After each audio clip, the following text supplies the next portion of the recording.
வணக்கம் நண்பர்களே, welcome to doctor P M Times. நண்பர்களே, இதுவரை நாம் ஒபிசிட்டினா என்ன, ஒபிசிட்டி ஏன் வருது அப்படியெல்லாம் பார்த்தோம். இந்த ஒபிசிட்டியை அளவிடுறது எப்படி கேட்டகரைஸ் பண்ணுறது, ஒருத்தர் ஒபிசினை எப்படி சொல்கிறது, கிளினிக்கலாக எப்படி அவரை ஜட்ஜ் பண்ணுறது அப்படிங்கிறத நம்ம பார்ப்போம். ரொம்ப ஈஸியாக 3 பேராமீட்டர் வச்சு ஒருத்தர் நார்மல் வெயிட் இருக்காரா, ஓவர் வெயிட் இருக்காரா, ஒபிசிட்டி இருக்காரா, இல்லை சிவியர் மார்பிட் ஒபிசிட்டியில் இருக்கிறாரா அப்படின்னு சொல்ல முடியும். முதல் மெஷர்மெண்ட் வந்து பிஎம்ஐ, பாடி மாஸ் இண்டெக்ஸ் அப்படின்னு சொல்லுவாங்க. அது உங்களுக்கு எல்லாத்துக்குமே தெரியும். பாடி மாஸ் இண்டெக்ஸ் அப்படின்னா என்ன, எப்படி கேல்குலேட் பண்ணுறது அப்படின்னு நம்ம மறுபடியும் சொல்லித்தரேன். ரெண்டாவது WHR, வேஸ்ட் ஹிப் ரேஷியோன்னு சொல்லுவாங்க, வேஸ்ட் ஹிப் ரேஷியோ. மூணாவது ஸ்கின் ஃபோல்டு திக்னஸ். ஸோ இது 3 அளவீடுகளை வச்சு ஃபிசிக்கலாக கிளினிக்கலாகவே நம்ம ஒருத்தர் உடல் பருமனோடு இருக்கிறாரா, ஃபிட்டாக இருக்கிறாரா அப்படின்னு சொல்லிட முடியும். ஸோ ஒவ்வொன்றா பார்ப்போம். ஃபஸ்ட்டு வந்து பிஎம்ஐ. நான் இதை அழிச்சிட்றேன், பிஎம்ஐ மட்டும் இதில் எழுதுறதுக்கு கரெக்டாக. பிஎம்ஐனா என்னென்னா, ஒரு கிளினிக்கல் ஃபார்முலா வச்சு பிஎம்ஐ கண்டுபிடிக்கலாம். BMI is equal to KG per metre square. ஒருத்தரோட இடை அளவு weight in KG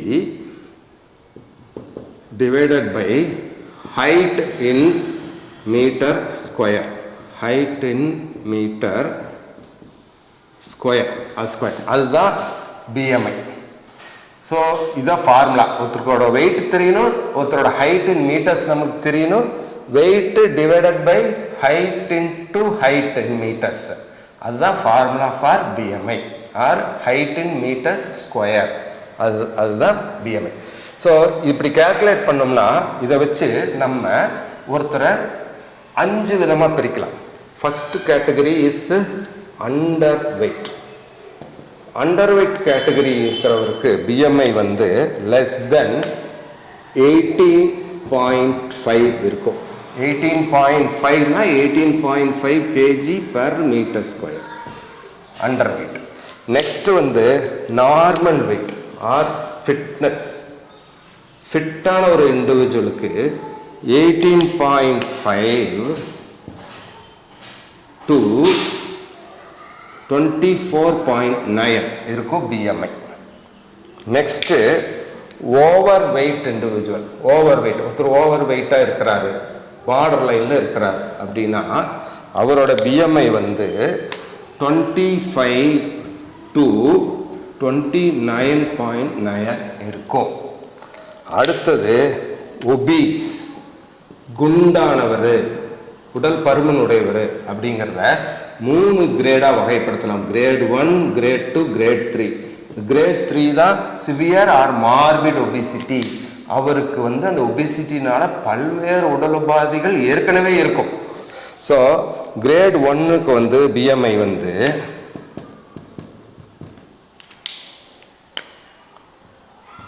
30 to 34.9. Great 2 வந்து 35 to 39.9. கிரேட் 3 ஆர் மார்பிட் ஒபீஸ்னு எப்போ சொல்கிறோம், அவரோட பிஎம்ஐ 40க்கு மேலே போனால் அவர் மார்பிட் ஒபீஸ். நான் போன பதிவிலே சொன்ன மாதிரி ஒருத்தரை இந்த கேட்டகரியில் மெயின்டைன் பண்ணுறது தான் நம்ம டார்கெட்டு. நம்ம ட்ரீட்மெண்ட் இந்த கேட்டகரியிலே ஆரம்பிச்சிட்டா அதோட ரிசல்ட் ரொம்ப நல்லாயிருக்கும். இந்த கேட்டகரியில் ஆரம்பித்தா அவர் திரும்பி பழைய வெயிட்டுக்கு போகிறதுக்கான வாய்ப்பு ஜாஸ்தி. சரியா? நம்ம எப்பவுமே இந்த கேட்டகரிக்கு ஆசைப்படக்கூடாது. பட் பெண்கள் இப்போ இந்த கேட்டகரி தான் ஆசைப்படுறாங்க. இந்த பியூட்டி பிஜன்ஸ், ஃபேஷன் மாடல்ஸ், அழகு போட்டிகளை கலந்துக்கிறவங்க எல்லாரும் ரொம்ப ஒல்லியாக இருக்கிறாங்கிற பேரில் சாப்பிடாமையே இருந்து அவங்களோட பிஎம்ஐ 18.5 கிலோவே ரொம்ப ஒல்லியாக இருக்கிறாங்க. அது ரொம்ப ரொம்ப தவறு. அது வந்து அவங்க உடலுக்கு மிகப்பெரிய கேடு வரும்.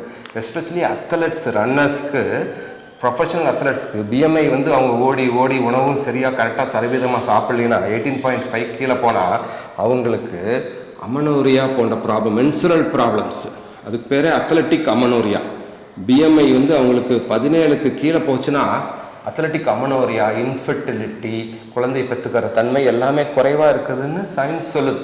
ஸோ நாம் எஸ்பெஷலி பெண்கள் தயவு செய்து ரொம்ப ஒல்லியாக இருக்கணும்னு ஆசைப்படாதீங்க, அளவாக இருக்கணும்னு ஆசைப்படுங்க. நான் முன்பே சொன்ன மாதிரி அளவான ஃபேட் ஒருத்தருக்கு மிக மிக அவசியம். அவங்களோட ஆரோக்கியத்துக்கு, குழந்தை பெற்றுக்கொள்வதற்கு, குழந்தைக்கு அப்புறம் பால் கொடுப்பதற்கு எல்லாத்துக்குமே அளவான ஃபேட் தேவை. ஃபேட்டோட தேவை மிக மிக அவசியம். ஸோ ரொம்ப ஒல்லியாக இருக்கணும்னு ஆசைப்படக்கூடாது. பார்பி மாடல் மாதிரி இருக்கணும்னு நம்ம நினைக்கக்கூடாது. பார்பி மாடல் தவறு. அளவாக இருக்க வேண்டும். எதுவுமே அளவோடு இருந்தால் நல்லது. So maintain a BMI between 18.5 to 24.5. நன்றி நண்பர்.